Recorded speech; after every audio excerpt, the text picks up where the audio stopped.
अस्सलामुअलैकुम। मोहम्मद अज़हर सिद्दीक अपने प्रोग्राम सियासी गपशप के साथ हाजिर खिदमत है। 24 अप्रैल 2024 हुकूमत किस सिमत में जा रही है और क्या वाकई ही इमरान खान बाहर आ रहे हैं, और क्या जो अदालतों में मामला चल रहे हैं मिलिट्री कोर्ट्स वाले, ये किसी एक तरफ जा सकेंगे? ये वो बहुत ही अहम इशू है जिस पर गुफ्तगू होनी है।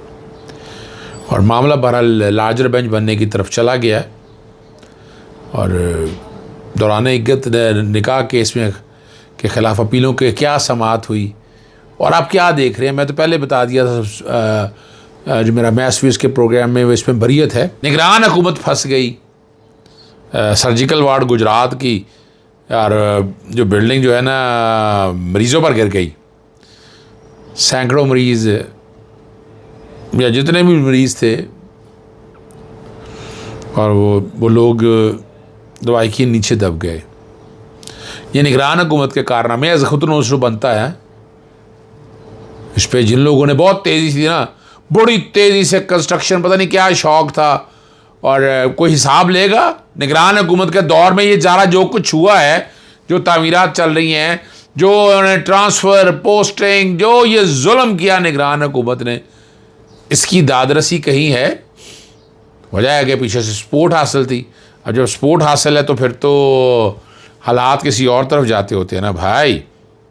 उस सपोर्ट में तो फिर उधर जाना होता है ना, उधर देखना होता है।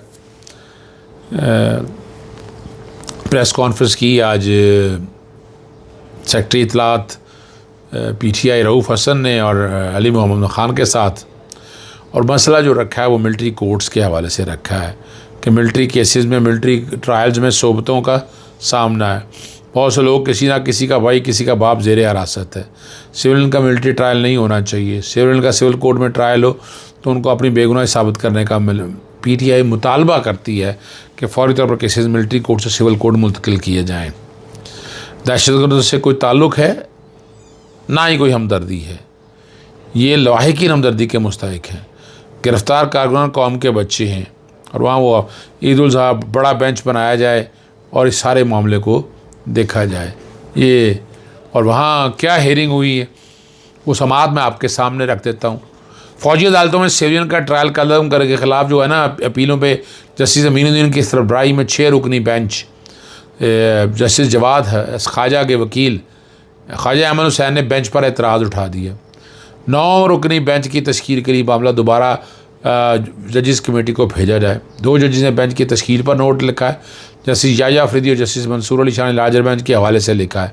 जस्टिस मोहम्मद अज़हर ने कहा कि अगर इन नोट पर जाएँ तो फिर सुप्रीम कोर्ट का असल फ़ैसला भी बेवक़्त हो जाएगा। इस पर वकील ने कहा कि मेरी जानिब से जस्टिस सरदार तारक मसूद के बेंच में भी शामिल होने पर एतराज़ किया गया। जस्टिस सरदार तारक के बेंच से अलहदगी के हुक्मनामे में लार्जर बेंच तश्कील का लिखा गया है। जस्टिस अमीनुद्दीन ने फिर इस पर कहा कि जजिस की जानिब से नोट अपीलों की समाअत करने वाले बेंच को कैसे पाबंद कर सकती है। जस्टिस मोहम्मद अली मदन ने कहा कि जस्टिस याया अफरीदी की ऑब्जर्वेशन मरकज़ी फ़ैसले तक थी। जस्टिस मुशर्रत हलाली ने बहुत ही इंटेलिजेंट सवाल किया। उन्होंने कहा कि मौजूदा बेंच का फ़ैसला 3-3 से तनासब से होगा तो क्या होगा। इस पर जस्टिस मोहम्मद मदन ने इस नुक्ते की बुनियाद पर लार्जर बेंच का मुतालबा किया जा सकता है। सुप्रीम कोर्ट ने 9 रुकनी या मज़ीद लार्जर बेंच के लिए दायर दरख्वास्त मंजूर कर ली और लार्जर बेंच की तश्कील के लिए मामला जजिस कमेटी को भेज दिया। और बाकी और डिटेलें मांगी हैं, यानी उसके दरमियान कितने सज़ाएँ हुई ये देखा जा सके कि किस तरह सज़ाएँ हुई, ये ट्रायल कैसा चला है। ये तो मिलिट्री कोर्ट को तो आप जेन में रख लेना, इस पर साफ शफाफ ट्रायल है ही नहीं है। आर्टिकल 10A की वायलेशन है इस सारे ट्रायल के अंदर। वो सारा कुछ सामने आ जाएगा कौम के कि उन ट्रायल्स के अंदर क्या कुछ हो रहा है, और उससे बड़ी क्लैरिटी आ जाएगी। ये भी बता दूं मैं आपको, उससे बहुत सी बातें बड़ी वजाहत के साथ सामने आ जाएंगी। जनरल कमर जावेद बाजवा के कुरान मजीद का उठाने के वाक़े के बड़े चर्चे हैं। अब दोनों को बात नहीं करनी चाहिए थी। अब आपको, मुझे इमरान शामी को भी और मोहम्मद मालिक को भी, अब कोई पता नहीं क्या चीज़ पकड़ी है, क्या उठाया है। और अभी तक तो जनरल कमर जावेद अक्सर झूठ बोलते रहे। झूठ बोलने में तो PhD है, इनके बारे में तो बहुत सी बातें होती रही। ये इधर की बात करें, यानी हमें तो अच्छी तरह याद है, एक्सटेंशन वाले दिन भी याद है, मुझे ऑपरेशन रजीम चेंज का वक्त भी याद है। और कहाँ जाएगा मौलाना फजलुर रहमान? आपके सामने मौलाना फजलुर रहमान ने क्या कहा, ख्वाजा आसिफ ने क्या कहा, पाकिस्तान मुस्लिम लीग नून के अंदर लोगों ने क्या कुछ कहा है, और उन्होंने इस बात को एडमिट किया है कि जनरल कमर जावेद बाजवा ने इस सारे प्रोसेस के अंदर शामिल थे। तो अब अगर ये कस्मे पे आ गई है बात, ये तो क्यों ना एक जुडिशल कमीशन तश्कील दे दिया जाए। मेरा मुतालबा है कि इस बात की तहकीक के लिए एक जुडिशल कमीशन तश्कील दे दी जाए, हर चीज़ सामने आ जाएगी, जनरल कमर जावेद बाजवा साहब का रोल भी सामने आ जाएगा और पता चल जाएगा। ये ज़रूरी है ना जी, इसी से अंदाज़ा होगा ना कि क्या हालात और वाक़यात हैं। मुतालबा यही है। इस्लामाबाद हाई कोर्ट में बड़ा एक अहम केस जिस पर हम सब हर एक ने बात नहीं की, लेकिन बलोच तलबा की बाजियाबी के लिए दायर दरख्वास्त पर समाअत, और इस्लामाबाद हाई कोर्ट ने बलोच तलबा जो है ना, बलोच लापता अफराद के इसकी समाअत का रिमार्क्स देते हुए कहा कि पता चला है कि वज़ीर आज़म के बयान की कोई हैसियत नहीं। जस्टिस मोहसिन अख्तरकानी ने केस की समाअत की।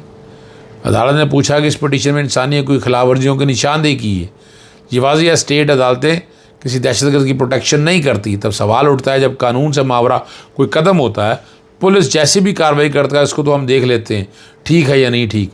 बाद में इस्लामाबाद हाई कोर्ट ने बलोच तलबा की बाजियाबी के लिए दरख्वास्त पर समाअत 21 मई तक मुलतवी कर दी है। आज जो सबसे अहम केस है दूसरा वो है, वो 190 मिलियन पाउंड रेफरेंस के दरख्वास्त ज़मानत की समाअत है। मैं समझता हूँ कि ये भी पूरा मेन केस ही सुनना चाहिए मेरिट के ऊपर। जैसे इद्दत वाला केस है, इद्दत वाले केस को अगर आप देखें तो वो कहा कि सिर्फ ज़मानत की हद तक नहीं, मैं नहीं समझता वो मेन केस ही क्वैश होने वाला है। वो मेन केस सुन के ये फैसला करें, छूट दें इस क्वैशमेंट के, बिल्कुल मेन। यहाँ जितने भी केसेस हैं सारे मेन डिसाइड करें आप यहाँ पर, ताकि एक बात एक तरफ आए। तो कि सारे के सारे अक्सर फ्रॉड पे बेस केसेस हैं। 190 मिलियन पाउंड रेफरेंस में तफ्तीशी अफसर की अदम पेशी पर बरहमी का इजहार हुआ। इस्लामाबाद हाई कोर्ट के चीफ जस्टिस ने इस तस्वीर के तफ्तीशी अफसर कहाँ है, क्यों मौजूद नहीं है, वारंट क्यों ना जारी किया जाए। और नैब ने समाअत मुलतवी करने की सदा करते हुए कहा कि प्रोसिक्यूटर अमजद परवेज़ अदालत में पेश नहीं। प्रोसिक्यूटर नैब ने कहा केस मुकर्रर होने से मुतल्लिक उन्हें मालूम नहीं हो सका, अमजद परवेज़ नहीं आए। चीफ जस्टिस आमिर फारूक ने कहा कि ज़मानत की दरख्वास्त है, हर हफ्ते ऑटोमेटिक मुकर्रर होती है। हम बानी PTI के दलाइल सुनेंगे वकील के इमरान खान साहब के, और अदालत ने कहा कि ज़मानत पर दरख्वास्त आप ऐसे ना करें, तफ्तीशी अफसर कहाँ है। ज़मानत की दरख्वास्त की समाअत जो है ना, जस्टिस सरदार लतीफ़ खोसर ने बहुत खूबसूरत तरीके से इस केस की समाअत की, और मैं वो आपके सामने रख देता हूँ। और ट्रायल कोर्ट में गवाहान के बयान पढ़े, बड़े अच्छे गवाह पेश किए हैं नैब ने, जस्टिस तारिक महमूद जंगीरी। इसके बाद कोई केस बाकी रह जाता है, इस केस में इमरान खान मज़ीद जेल में रह सकता है, ये तो फिर नैब वाले ही बताएंगे जो इसके दलाइल के हवाले से ये बड़ी वजाहत के साथ जो बात सामने की।